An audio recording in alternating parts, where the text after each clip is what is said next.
చేరుతున్న ప్రియులందరికీ నా యొక్క హృదయపూర్వక వందనాలు తెలియజేసుకుంటున్నా. మరి సమయం 9:15 అయింది కనుక దయచేసి సమయానుకూలంగా మనం ముందుకు సాగుదాం.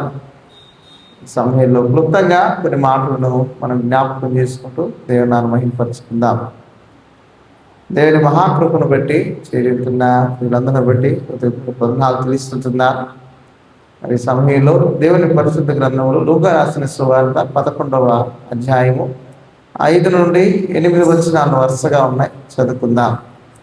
లూకా రాసిన సువార్త 11వ అధ్యాయము 5వ వచనం నుండి 8వ వచనం వరకు. మరియు ఆయన వారితో ఇట్లా, నేను మీలో ఎవరికైనా ఒక స్నేహితుడు ఉండగా అర్ధరాత్రి వేళ ఆ స్నేహితుని వద్దకు వెళ్ళి, స్నేహితుడా, నాకు 3 రొట్టెలు బదులిమ్ము, నా స్నేహితుడు ప్రయాణము చేయించు మార్గములో నా యొద్దకు వచ్చి ఉన్నాడు, అతనికి పెట్టుటకు నా యొద్ద ఏమీ లేదని అతనితో చెప్పిన ఎడల అతడు లోపలనే ఉండి, నన్ను తొందర పెట్టవద్దు, తలుపు వేసి ఉన్నది, నా చిన్నపిల్లలు నాతో కూడా పండుకొని ఉన్నారు, నేను లేచి ఇయ్యలేనని చెప్పునా. అతడు తన స్నేహితుడైనందున లేచి ఇయ్యలేకపోయినను అతడు సిగ్గుమాలి మాటికి అడుగుట వలనైనను లేచి అతనికి కావలసినవన్నీ ఇచ్చును అని మీతో చెప్పుచున్నాను. చాలు. చిన్న ప్రార్థన చేసిందా. అన్నది మిగిలిగా ప్రేమించిన పరలోకపు తండ్రి, దేవా, వందనాలు, స్తుతులు, స్తోత్రాలయ్యా. మీ శ్రేష్టమైన మహాకృపను బట్టి నీ ప్రియుల బిడ్డలు వహించిన మేమందరము నీ పాద సన్నిధానం చెల్లిని స్తుతిస్తున్నా. మా ప్రభు, మా దేవా, మీకు స్తోత్రాలు.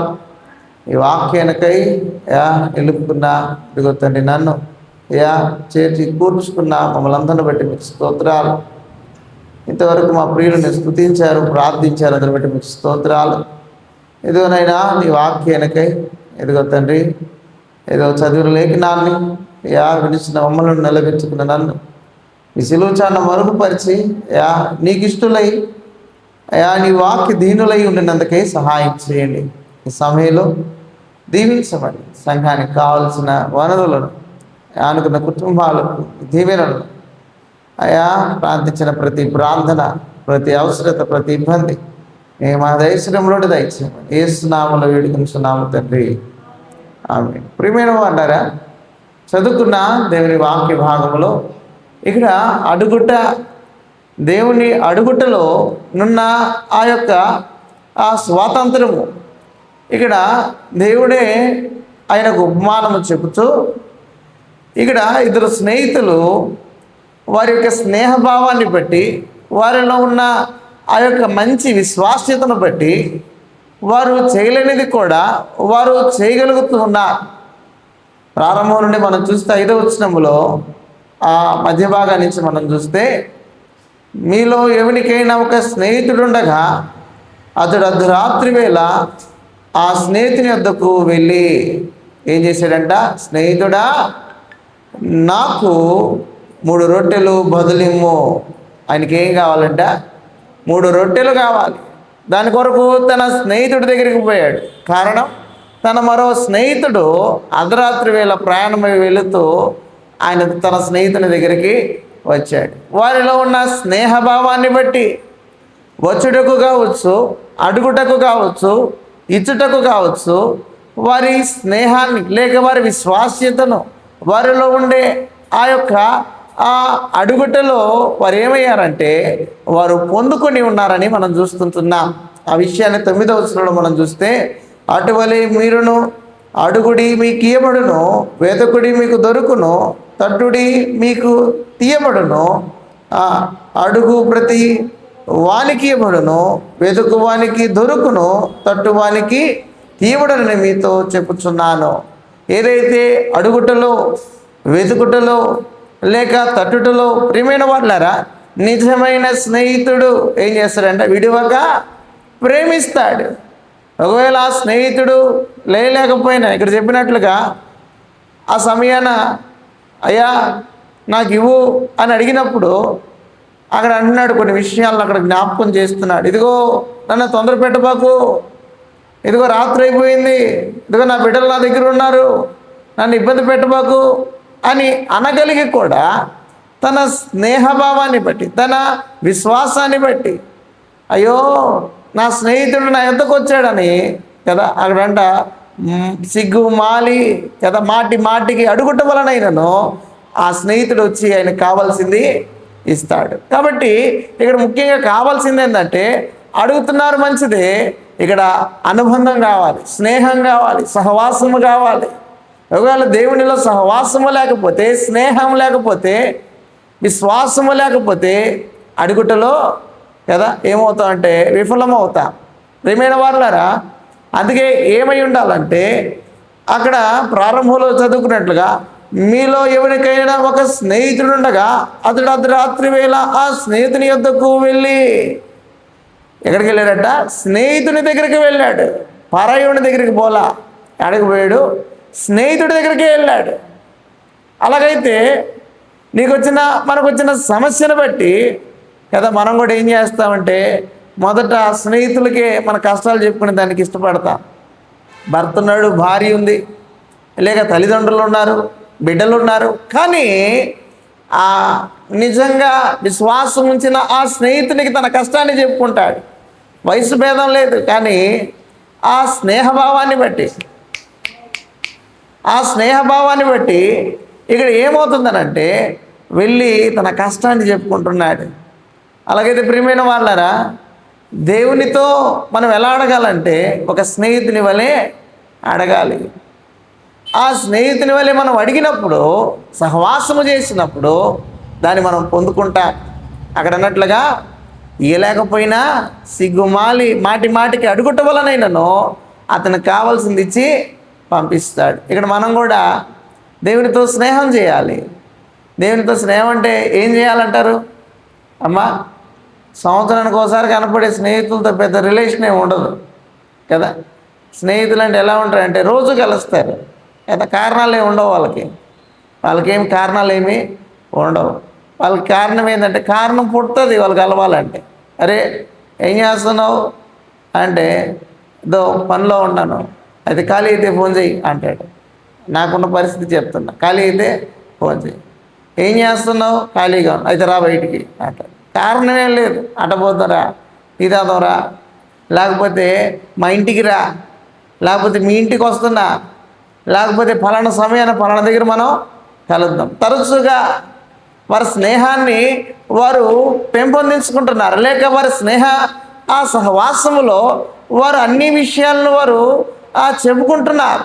అది ఏదైనప్పటికీ సిగ్గుమాలి ఆడేం అవుతాడు, చెప్పుకుంటున్నాడంట, సిగ్గుమాలి చెప్పుకుంటున్నాడు. ఇక్కడ మనం కూడా ఏం చేయాలంటే సిగ్గుమాలిని వారమై, అంటే అదేం తప్పేం కాదు, సిగ్గు విడిచిపెట్టి దేవునితో చెప్పుకోవాలి. నీ స్నేహం దేవునిదే అయితే, నీ స్నేహితుడు, నీ నిజమైన స్నేహితుడు దేవుడైతే, ఆయనే ప్రభు అయిన యేసుక్రీస్తు ప్రభువు అయితే కదా నీ ప్రతి అవసరాలు తీర్చబట్టి. నువ్వు రాత్రి తట్టినా ఆయన తలుపు తెరుస్తాడు, నువ్వు పగలెళ్ళినా ఆయన నిన్ను ఓదారుస్తాడు, నీవు కన్నీరు గారిస్తేనా కదా నీ కన్నీరు తుడుస్తాడు.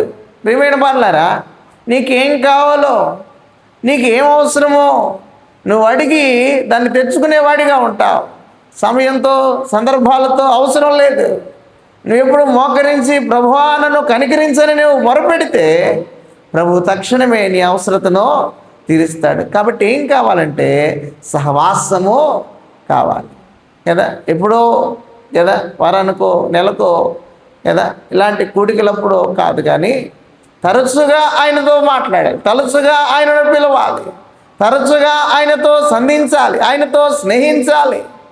అలా ఉండిన వారి సహవాసం ఏమవుతుందంటే బలంగా, అందుకే అడుగుడి మీకు ఇవ్వబడు. ఆ విషయాలు ఇక్కడ జ్ఞాపకం చేసి తట్టుడి తీయబడిన వెతుకుడి దొరుకును. ప్రియమైన వాళ్ళారా, అడిగేందుకై, తట్టేందుకై, వెతికేందుకై మనం ఏం చేయాలంటే సహవాసములో ఉండాలి. దేవునితో సహవాసము లేకపోతే మనం ఏమవుతామనంటే మనం ఆయనకి స్నేహితులు కాక మనం వారికి ఏమవుతాం? కదా, ఆ పరాయవరం అయిపోతాం. ఎవరో ఎప్పుడో వచ్చి అడిగితే ఏం చేస్తాం? పోవయా, చాలా మందిని చూసాం అంటారు. లేకపోతే నువ్వు వచ్చావా అంటారు. అమ్మా ఎవరంటారు? ఎందుకు వస్తావు నువ్వు? ఏదో అవసరం పడిందిలే నాతో నీకు. అమ్మా ఏమైందట? నాతో నీకేమైంది? అవసరం వచ్చింది కాబట్టి నువ్వు వచ్చి, లేకపోతే ఏం చేయవు నువ్వు నా దగ్గరికి రావు కదా. ఇలాగే దేవుడు అనుకుంటున్నారా? కాదు కాదు. నువ్వు ఎప్పుడే పరిస్థితులు వెళ్ళినా ఆయన నేను ఓదారుస్తాడు. అయితే నీ సంతోషాన్ని కూడా ఆయనతో నీవు పంచుకోవాలి. నీ బాధను పంచుకున్నట్లుగా నీ సంతోషాన్ని కూడా ఆయనతో పంచుకోవాలి. నీ వీలైన సమయంలో ప్రభుతో మాట్లాడాలి, ఆయనతో సహవాసాన్ని పెంచుకోవాలి. ప్రియమైన వాళ్ళరా, ఇలా ఉండిన బాంధవ్య జీవితం, అనుబంధ జీవితం, విశ్వాస జీవితం, దేవునిని అడుగుటలో పరిపూర్ణులమై ఉంటాం. మనం అడిగినప్పుడు లోపాలు ఉండవు, మనం అడిగినప్పుడు ఆలస్యం ఉండదు, అలక్ష్యం ఉండదు. దేవుడు తక్షణమే మనకు కావాల్సింది ఇస్తాడు. ఆలస్యం అయిందంటే అది దేవుని చేద్దాం. నువ్వు అడిగేది ఏదైనా కావచ్చు. ఇక్కడ మాటికి అడిగాడంట. ఏం చేశాడంట? మాటికి అడిగాడు. ఒక వృద్ధురాలు ఉంది, ఆమె ఒక అధికారి దగ్గరికి వెళ్ళి ఆమెకి రావాల్సిన కొంత ధనం కోసమో అవసరం కోసమో మాటికి అడిగిందట. వాస్తవానికి ఆమెకు అది రాదు. ఉదాహరణకి ఏ ముసలమ్మో పెన్షన్ కోసం ఏ రిజిస్టర్ ఆఫీస్కో పోయి అడుగుతా ఉంది అనుకోండి. వాస్తవానికి ఆమెకి ఏవో లేవు, సర్టిఫికేట్లో ఏవో లేవు. లేని దాన్ని బట్టి ఏం చేస్తాడంటే, నువ్వు పోమ్మా, నువ్వు పోయి ఎత్తుకొని రా అంటాడు తప్ప వాడేమీ చేయలేడు. అయితే ఇక్కడ ఏం జరిగిందంటే, కొన్ని నెలలుగా తిరుగుతుంది, కొన్ని రోజులు, కొన్ని నెలలు, కొన్ని సంవత్సరాలుగా తిరుగుతుంది.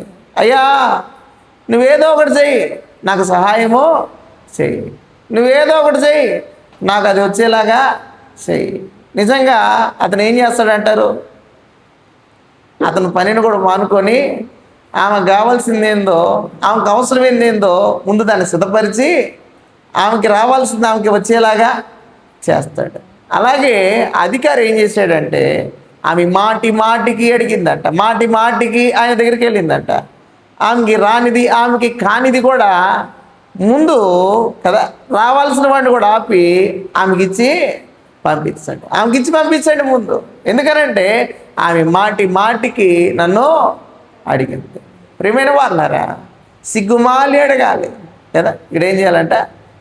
సిగ్గుపడాల్సిన అవసరం లేదు. ఆ విషయాన్ని ఇక్కడ అన్నాడు.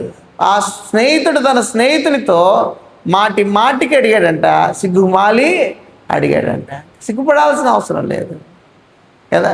తప్పిపోయిన కుమారుడు తన తండ్రి దగ్గరికి పోయేదానికి కొంత సిగ్గుపడ్డాడేమో, కానీ తండ్రికి ఏమీ కొరతలు లేవు, తండ్రికి ఏమీ అవధులు లేవు, తండ్రికి ఏమీ షరతులు లేవు. నా ఎద్దుకురా నా కుమారుడా అన్నాడు. పిలుచుకొని మరలా ఆయనను ప్రేమించి ఆశీర్వదించి, అయితే ఈ నా కుమారుడు తప్పిపోయి మరలా దొరికాడు, చనిపోయి మరలా బ్రతికాడు, తప్పిపోయి మరలా దొరికాడు. అందుకే కుమారుడు, అయ్యా ఇదిగో నా తండ్రికి, పరలోకముందున్న దేవునికి నేను పాపము చేశాను, ఇదిగో పొరపాటు చేశాను, నన్ను క్షమించమన్నాడు. దేవుడు క్షమించాడు. తన సహోదరుడు క్షమించుకోలేకపోయాడు, కానీ దేవుడు క్షమించాడు. అయ్యా ఎందుకు వాడి కోసం విందు? వాడు వెళ్ళిపోయాడు కదా, వాడు ఆస్తి కాదనుకున్నాడు కదా, వాడు ఆస్తిని కూడా కాజేసుకున్నాడు కదా, మరలా ఎందుకు ఆస్తి అన్నాడు తన సహోదరుడు. కానీ దేవుడు మరలా చేర్చుకున్నాడు కదా. దేవుని విషయంలో మనం ఎంత ఆదరించబడుతున్నాం, మన సహోదరుల విషయంలో మనం ఎంత ఆదరించబడుతున్నాం. ప్రియమైన వాళ్ళారా, నిజంగా జ్ఞాపకం చేసుకుంటే గొప్ప మేలులను ప్రభు మనకు ఇచ్చాడు. ఆశీర్వదించబడ్డాం. మనం ఏమయ్యాం? ఆశీర్వదించబడ్డాం. 2వ సమూయేలు గ్రంథం 7వ అధ్యాయము 29వ వచనాన్ని చదివి నేను ముందుకు సాగుతాను. దయచేసి 2వ సమూయేలు గ్రంథము 7వ అధ్యాయము 29వ వచనం. దయచేసి నీ దాసుడనైనా నా కుటుంబము నిత్యము నీ సన్నిధిని నుండునట్లుగా దానిని ఆశీర్వదించుము. యెహోవా నా ప్రభువా, నీవు సెలవిచ్చి ఉన్నావు, నీ ఆశీర్వాదము నుండి నా కుటుంబము నిత్యము ఆశీర్వదించబడును గాక. ఆమేన్. ఇక్కడ ఆశీర్వాదాన్ని తన దాసుడు అడిగాడు. అయితే ప్రియమైన వాళ్ళరా, ఆయన అడుగుతున్న ఆశీర్వాదం అంటున్నాడు, నీ సన్నిధి నా ఉండునట్లుగా దానిని ఆశీర్వదించు. నీ సన్నిధిని ఉన్నట్లుగా దాన్ని ఆశీర్వదించు. ఇక్కడ చాలా బిజీగా ఉంటాయి కుటుంబాలు కదా, ఉద్యోగాలు లేక వ్యాపారాలు, లేకపోతే కుటుంబ సమస్యలు, లేక అనవసరమైన విషయాలు ఎన్నెన్నో. అయితే ప్రియమైన వాళ్ళారా, ఇక్కడ ఆశీర్వదించబడిన కుటుంబం ఎక్కడ ఉంటుందంట? దేవుని సన్నిధిలో ఉంటుంది. అంటే ఇక్కడ అదే అడుగుతున్నాడు, యెహోవా నా ప్రభువా, నీవు సెలవిచ్చి ఉన్నావు, నీ ఆశీర్వాదం ఉన్నది నా కుటుంబం నీ సన్నిధిలో ఆశీర్వదించబడింది కదా. నీ ఆశీర్వాదం ఎక్కడ చూస్తున్నాం మనం? ఉద్యోగాలలో కాదు, వ్యాపారాలలో కాదు, లేక స్థితిగతులలో కాదు, కానీ ఆయన సన్నిధిలో చూస్తుంటున్నాం. వారు ఆశీర్వదించబడ్డారని ఎక్కడ చూస్తున్నాం? దేవుని సన్నిధిలో చూస్తున్నాం. అక్కడ లేదనంటే ఇంకా మనలో ఎక్కడ ఉన్నాయి? కొరతలు ఉన్నాయి. ప్రార్థించాలి. మన కుటుంబం కొరకు మనం ప్రార్థించాల్సిన అవసరత, నువ్వు ఆలోచించాల్సిన అవసరం ఉంది, నీవు భయపడాల్సిన అవసరం ఉంది, నీవు ఆందోళన చెందాల్సిన అవసరం ఉంది. ప్రియమైన వాళ్ళారా, అలా ఆందోళన చెందకపోతే ఒక దినం బాధపడాల్సిన అవసరం కూడా ఉంటుంది. నిజంగా ఆ బాధను మనం కోల్పోయిన దానికంటే మరి ఎక్కువగా మనం బాధపడతాం. ఆ ధనవంతుడు ఆయన అంటున్నాడు, అయ్యా ఇదిగో నీ రొమ్మున ఆనుకున్న లాజరు వేలి కదా కొన చేత లేక ఒక నీటి బొట్టును నాకు ఇవ్వు అని అడుగుతాడు. అడిగితే అట్లాంటిదేమి ఇక్కడ జరగదు. ఆకాశంకి భూమికి పెద్ద అగాధము ఉంది కాబట్టి అక్కడి నుంచి అక్కడికి ఏమీ సరే పోతే పోయింది, నేను ఎలాగో పోయాను, కనీసం నా సహోదరులకైనా కదా ఈ విషయాన్ని చెప్పండి, అయ్యా ఈ విషయాన్ని తెలుసుకొనియండి. ప్రియమైన వాళ్ళారా, దాటిపోయిన పరిస్థితి కదా ఏమైందంట, అయినా అంటున్నాడు, నా సహోదరులకు ఏం చేయాలంట, ఈ విషయాన్ని చెప్పండి, తెలియజేయండి. వారన్నా రక్షించబడతారు, వారన్నా విమోచించబడతారు, వారన్నా కదా నాలాగా కాకుండా వారు నెమ్మది ఉండి స్థలములో ఉంటారు. ఈరోజు ప్రియమైన వారున్నారా, ఆందోళన చెందాలి, మనం కన్నీరు కార్చాలి, మనం బాధపడాలి కదా. సంతోషంగా ఉన్న మన పరిస్థితులు మనం ఆలోచన చేస్తే అవి దేవుడు ఇచ్చిన తన కృపలను బట్టి ఈవులను బట్టి పోషించబడుతున్నా లేక హెచ్చించబడుతున్నా మంచిదే. అయితే ఆందోళన చెందాలి, మన కుటుంబాన్ని బట్టి మనం ఆందోళన చెందాలి, మన పరిస్థితులను బట్టి మనం ఆందోళన చెందాలి కదా. నేను వెళ్ళిపోతాను, నాకు వాళ్ళ గురించి పట్టింపు లేదంటారు అనుకోండి, దాని గురించి ఏం బాధ లేదు. ఒకవేళ నాకు బాధ ఉంది అంటే నువ్వు ప్రార్థన చేయాలి, నీ వారి కొరకు నువ్వు ప్రార్థన చేయాలి, వారి రక్షణ కొరకు నువ్వు ప్రార్థన చేయాలి, నీ కుటుంబం కొరకు. అందుకే అన్నాడు, నీ సన్నిధిని కూర్చున్నట్లుగా దాన్ని ఆశీర్వదించు కదా. ఒకనొక సమయంలో ఇక్కడ ఆ ప్రస్తావన కూడా జరిగింది. వారు ఎలా ఉండాలంటే వారికి ఏ కొరతలు ఉండకూడదు, వారు ఎక్కడో ఉండాలి, వారు ఉద్యోగాలు చేసుకుంటే వారు దేవుని సన్నిధికి రావాల్సిన అవసరం లేదు కదా. ఇది ఎక్కడ బైబిల్లో పొందుపరిచి లేదు. ప్రియమైన వాళ్ళారా, వారు వీలును బట్టి వారి విశ్వాసాన్ని బట్టి కదా దాన్ని మనం ఏర్పాటు చేసుకోవాలి. అందుకే అన్నాడు, ఆ దినములు చెడ్డవి కనుక మీ సమయమును పోయి, ఎంత దేవునిలో కనపడితే అంత మంచిది, ఎంత దేవునికి మన సమయాన్ని ఇస్తే అంత మనం వెనక వేసుకున్నట్టు కదా. 4 రాళ్ళు వెనక వేసుకోవాలంటే ఎట్లా వేసుకుంటావు? ఇంటి వెనకైతే వేసుకుంటావు, బాగానే ఉంది. అలాగైతే ఆ పరలోక రాజ్యంలో లేక నీ విశ్వాసాన్ని బట్టి నీ ఆత్మను బట్టి ఎక్కడ బలపరచబడుతున్నావు, ఎక్కడ విశ్వాసము చెందుతున్నావు. ప్రియమైన వాళ్ళారా, ప్రభు చూస్తున్నాడు మంచిదే, ధర్మ కార్యాలు చేస్తున్నాం మంచిదే, విశ్వాసము చేస్తున్నాం మంచిదే. కానీ ఇంకా కొరతలు ఉంటే కదా, నాకంటే కదా మనకు ఇతరుల కంటే మన గురించి బాగా తెలుసు. మనం ఎక్కడ పడిపోయినామో మనకు తెలుసు, మనం ఎక్కడ జారిపోయినామో మనకు తెలుసు, ఎక్కడ మనం లేవాలో కూడా మనకు తెలుసు. కాబట్టి ప్రియమైన వాళ్ళారా, అటు విషయాలను మనం ఏం చేయాలంటే ప్రార్థనలో చెప్పాలి, ప్రార్థన చేయాలి, దేవుని యందు విశ్వాసము ఉంచాలి. ఆ విషయాన్ని ఇక్కడే 7వ అధ్యాయం 18వ వచనాన్ని మనం చూస్తే 2 సమూయేలు 7:18 దావీదు రాజు లోపల ప్రవేశించి యెహోవా సన్నిధిలో కూర్చుండి ఇలాగును మనవి చేసెను, నా ప్రభువా యెహోవా, ఇంతగా నీవు నన్ను హెచ్చించుటకు నేను ఎంతటి వాడునో నా కుటుంబము ఏ పాటిది, ఇంత హెచ్చుగా చేసినదంతయు నీ దృష్టికి కొంచెమై ఉన్నది కదా. ఆయన దృష్టికి ఎలా ఉందంట? కొంచెమే కదా. ఇక్కడ మనం వేసుకోండే వస్త్రాలు లేక బంగారానితో పోలిస్తే అక్కడ పోలిస్తే చాలా కొంచెమే. అదే దావీదు అన్నాడు, కొంచెమే నీ దృష్టికి ఇది, మనకి చాలా ఎక్కువ, కానీ దేవుడికి చాలా కొంచెం. కనుక దేవుడు మనకిచ్చే ఈవులను మనం చూడాలి, దేవుడు మనకిచ్చే మహిమను మనం చూడాలి, దేవుడు మనకిచ్చే ఆశీర్వాదాలు మనం చూడాలి కదా. అక్కడ కుటుంబంతో అయిపోలేదు, ఉద్యోగంతో అయిపోలేదు, బిడ్డలతో అయిపోలేదు, ఇంకా ఉన్నాయి. ఇంకా ప్రభు ఆశీర్వదించబోతుంది. దానికోసం ఇంకా దేవునిలో ప్రయాసపడాలి, స్నేహం చేయాలి.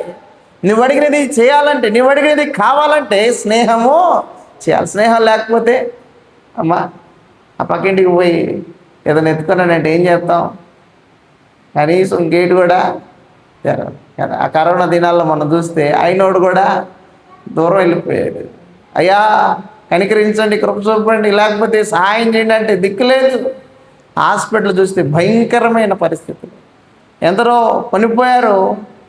అయితే దేవుని నమ్మిన వారు దేవుని సన్నిధిలో ఉన్నారు, దేవుని నమ్మిన వారు కదా వారు వెడలిపోయారు. అయితే ప్రియమైన వారులారా, తిరిగి మరలా దేవుని విశ్వాస్యతను మనం కనపరుచుకోకపోతే ప్రూవ్ చేసుకోవాలి. ఏం చేసుకోవాలి? ప్రూవ్ చేసుకోవాలి. ఒకవేళ అలాంటి మనం దాన్ని చూపించుకోలేకపోతే, మనం చేయలేకపోతే దేవుని దృష్టిలో కదా మనం ఏమవుతామంటే కదా, ఇక్కడ ఎస్తేరు రాణి కూడా ఆమె సిద్ధపడింది, ఆమె అలంకరణ ధరించుకొని ఉంది, కానీ తగుమట్టుకు ఆమె ధరించుకుంది. కానీ దేవుడు ఆమెని ఘనపరిచాడు. ఆమెను అందరికంటే మరి ఎక్కువగా ఆమెను ఏం చేశాడంటే ఆమెను షైన్ చేశాడు కదా. రాజు దృష్టికి మరి సౌందర్యంగా కనపడింది. ఈరోజు మనం కూడా కనపడాలంటే దేవుని దృష్టి మన మీద ఉండాలి, దేవుని ఘనత మనకు కావాలి, దేవుని సహాయం మనకు కావాలి. అన్నీ చేయగలం, కానీ దేవుడు లేకుండా అవన్నీ సాధ్యము కాదు. అందుకని ఇంత హెచ్చుగా నీవు నన్ను హెచ్చించుటకు నేను ఏ పాటిని కదా, నా కుటుంబము ఏ పాటిది, ఇదిగో నేను ఏ పాటి వాడిని అంటాడు.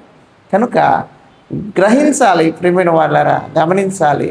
అటు వారి మనందరము కూడా దేవునిలో వర్ధిల్లు. ఇంకా ఎన్నో విషయాలు ఉన్నాయి, అయితే సమయానుకూలంగా ముందుకు సాగుతున్నా. అయితే మనం ఏం చేయాలంటే అడగాలి కదా. అడిగేదానికి మనకి ఏం కావాలి? అర్హత కావాలి. ఏముంది అర్హత? మనం ఏమవ్వాలంటే దేవునికి కుమారుడు కావాలి, కుమార్తెలు కావాలి, స్నేహం కావాలి, ఆయన మన దేవుడిగా కావాలి. అందుకే అంటాడు యెహోవా దేవుడిగా గల జనులు ధన్యులు. కాకపోతే ఆ ధన్యత లేదు, కావాలి. ధన్యత కావాలంటే ఆయన జనులుగా, ఆయన పేరట, ఆయనలో మనం ఉండాలి, పిలువబడాలి, ఘనపరచబడాలి. దేవుడు ఆశీర్వదించాడు కదా, ఆ కుటుంబాన్ని దేవుడు ఆశీర్వదించాడు. ఆశీర్వదించబడిన కుటుంబాన్ని ప్రభు అన్నాడు, మీరు లోపలికి రండి కదా. నోవా కుటుంబాన్ని, నోవాహును, తన భార్యను, తన కుమారులను, కోడళ్లను మీరు లోపలికి రండి. ప్రియమైన వాళ్ళారా, తలుపు వేయబడింది, అనేకులు వచ్చారు. అయ్యా ఇదిగో నోవాహు నేను కదా, ఎవరైనా ఉండొచ్చు, ఇదిగో నీ చిన్నాయన్ని, పెదనాయన్ని, ఇదిగో నేను తాత అన్నానని ఎవరు వచ్చినా కూడా అయ్యా తలుపు వేసేసారు. ఇలాంటి ఎన్నో సందర్భాలు, ఎన్నో విషయాలు, ఎన్నో సందర్భాల్లో ప్రభు నీతో నాతో మాట్లాడుతున్నప్పుడు మనం గ్రహింపు తెచ్చుకోవాలి. మనం ఇతరుల కొరకు ప్రార్థించాలి, ఇతరుల మనవులు మనం చేయాలి. ఇదే ప్రభు అడుగుతున్నాడు. మనం ఏమి ఈడ్చుకొని లాక్కొని ఏం చేయాల్సిన అవసరం లేదు, ప్రార్థన చేయాలి. ప్రార్థించక మానకూడదు, ప్రార్థించాలి. మనం ప్రార్థించి ప్రభువులో ఆ గొప్పతనాన్ని మనం సంపాదించుకొని ప్రియమైన వాళ్ళారా, దేవుని యందు మనం ఆశీర్వదించబడదాం. దేవుడి కొద్ది దేవుని మాటలను మనం ఇంటిలో దీవించునుగాక. ఆమేన్. చిన్న ప్రార్థన చేసుకుందాం. మన మధ్యలో ఉన్న గంగాధరపుల గారు క్లుప్తంగా ప్రార్థన చేస్తాం. మమ్మల్ని మిగిలిగా ప్రేమించిన మా ప్రియ పరలోకపు తండ్రి, ఈ పరిశుద్ధ పాదములకు వందనాలు, స్తోత్రాలు చెల్లిస్తున్నాము ప్రభువా. ఈ రాత్రి సమయంలో ఈ సన్నిధిలో ఉండటము మీరు మాకు ఇచ్చిన సమయం కొరకు స్తోత్రాలు చెల్లిస్తున్నాము. ప్రత్యేకించిన ఆయన నెలలో ఆంధ్ర శుక్రవారం ప్రభా ఉపాసన పొడిని ఏర్పాటు చేసుకొని మీ సన్నిధిలో నాయన మీరు జరిపిస్తున్న ఏ ఒక నాయన ఒక కృపను బట్టి మాకు ఇచ్చిన సమయాన్ని బట్టి మీకు స్తోత్రం చెల్లించుకుంటున్నాం. ఎందుకంటే తండ్రి ఈ లోకంలో మేము జీవిస్తున్నాం కాబట్టి ఆయన మా జీవితాన్ని మేము జ్ఞాపకం చేసుకుంటూ మా సంఘాన్ని మేము జ్ఞాపకం చేసుకుంటూ మాలో ఉండే ప్రవాస శరీరంలో ఉండే నాయన బలహీనతని జ్ఞాపకం చేసుకుంటూ అనేక కొరకు అనేక అవసరాల కొరకు అనేక ప్రభా ఇబ్బందుల కొరకు ఉపవాసం ఉండి ప్రార్థించినప్పుడు అన్నింటికి నాయన మాకు జవాబు ఇచ్చే దేవుడు అని అన్నింటిలో ఇచ్చి ప్రభావం మాకు నాయన స్థానిక సంఘం ద్వారా ఏర్పాటు చేసుకొని నాయన మీరు నడిపిస్తున్న ఈ యొక్క ఉపవాస కూడిక మీకు వందనాలు చెల్లించుకుంటున్నాం.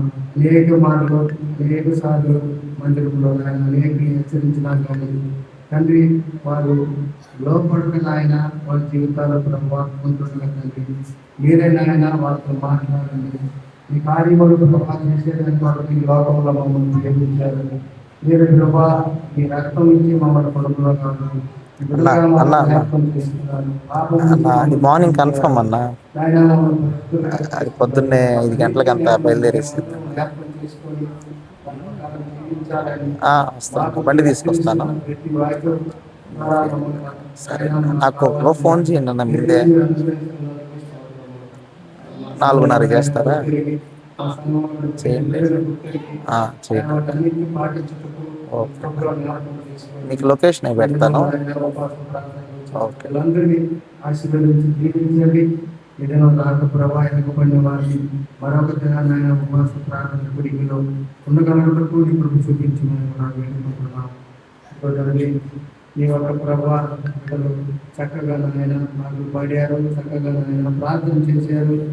చక్కని వాక్యాలు కూడా ప్రభాని దాసులలో మాకు సమయంలో బయలుపరిచారు. వాటన్నిటిని మేము గుర్తిరిగి నాయన వాటి ప్రకారం జీవించే కృప మాకు అనుగ్రహించండి.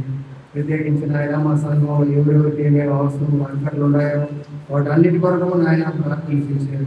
ఆ ప్రార్థనన్నింటినీ మీరు విన్న దేవుడు నాయన ఎవరికి ఏమి కావాలో అవసరం అక్కర్లు ఉన్నాయో వాటన్నిటికీ తగిన సమయంలో ఇచ్చే దేవుడిని మేము నమ్మాలని అది మీరు ప్రభావాన్ని తెలియపరిచారు.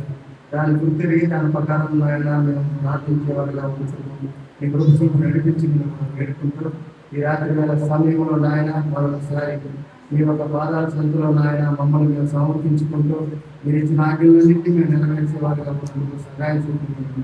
ఈ లోకంలో మేము ప్రవేశించినప్పుడు నాయన ఈ అధికారాన్ని మా నుంచి నడిపించి మీ నామను తగ్గిపరచడం కొరకే జీవించుకు సహాయం చేయండి. చెప్పి మీ దాసులు కూడా మీరు ఆశీర్వదించి దీవించండి. సంఘంలో ప్రభావితంగా ఉన్న దాసులు నాయన మా సన్నిధిలో లేడు, అయితే నాయన ఆయన సన్నిధికి పిలుచుకున్నారు. ఆయన అనుకున్న రీతిగా ఆయన తలంపులు ఆయన ఎంత ప్రయాసపడి కోరిక ప్రభావ అన్నింటిలో ముందుగా ఉండేవాడు. అదే రీతిగా అందరూ ఉండాలని కూడా కోరుకుంటూ ఈ రాజులు లేని లోటు మందిరంలో మీరు తీర్చి సహాయం చేయండి. కుటుంబాన్ని కూడా ఆదరించమని వాటిని కూడా జ్ఞాపకం చేసుకోండి. మా ప్రభువు మా రక్షకుడైన యేసుక్రీస్తు నామములో స్తుతించి ప్రార్థించని వేడుకుంటున్నాం తండ్రి. ఆమేన్.